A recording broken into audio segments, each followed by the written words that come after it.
श्री शिवाय नमस्तुभ्यम। हर हर महादेव। सावन सोमवार व्रत कथा। एक समय की बात है, किसी नगर में एक साहूकार रहता था।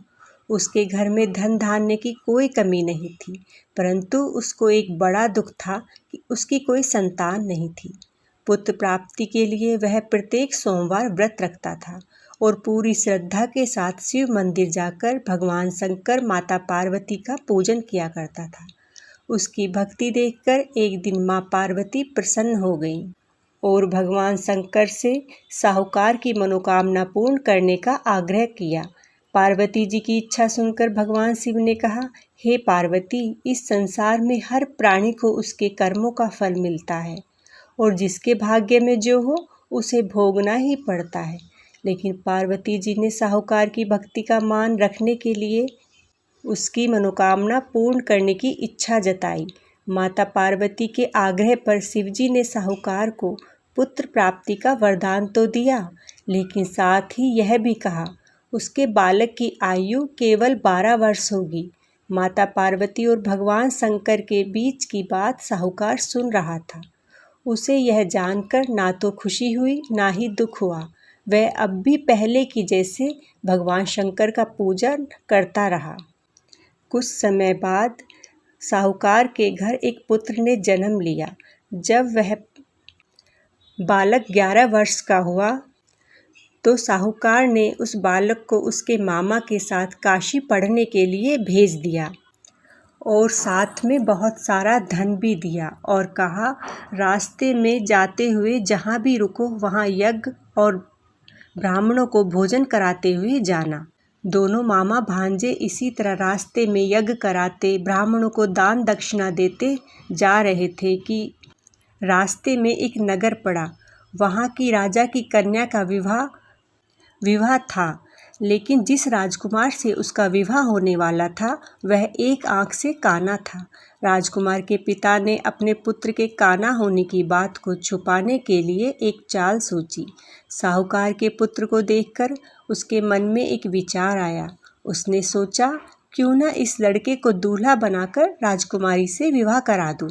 विवाह के बाद इसको धन देकर विदा कर दूंगा और राजकुमारी को अपने नगर ले जाऊंगा। लड़के को दूल्हे के वस्त्र पहनाकर राजकुमारी से विवाह करा दिया गया, लेकिन साहूकार का पुत्र ईमानदार था। उसे यह बात अच्छी नहीं लगी। उसने अवसर पाकर राजकुमारी की चुन्नी के पल्ले पर लिखा कि तुम्हारा विवाह तो मेरे साथ हुआ है, लेकिन जिस राजकुमार के साथ तुम्हें भेजा जाएगा वह एक आंख से काना है।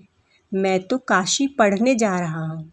जब राजकुमारी ने चुन्नी पर लिखी बात पढ़ी तो उसने अपने माता पिता को यह बात बताई। राजा ने अपनी पुत्री को विदा नहीं किया, जिससे बारात वापस चली गई। दूसरी ओर साहूकार का लड़का और उसका मामा काशी पहुँचे। वहाँ जाकर उन्होंने यज्ञ किया। जिस दिन लड़के की आयु 12 वर्ष की हो गई उस दिन उन्होंने यज्ञ रखा। लड़के ने अपने मामा से कहा कि मेरी तबीयत कुछ ठीक नहीं है। मामा ने कहा, तुम अंदर जाकर सो जाओ। शिवजी के वरदान अनुसार कुछ ही देर में उस बालक के प्राण निकल गए। मृत भांजे को देख उसके मामा ने विलाप किया। संयोगवश उसी समय शिवजी और माता पार्वती उधर से जा रहे थे। पार्वती माता ने भगवान से कहा, स्वामी, मुझे इसके रोने का स्वर सहन नहीं हो रहा है। आप इस व्यक्ति के कष्ट को अवश्य ही दूर करें। जब शिवजी मृत बालक के समीप गए तो वह बोले कि यह उसी साहूकार का पुत्र है जिसे मैंने 12 वर्ष की आयु का वरदान दिया था।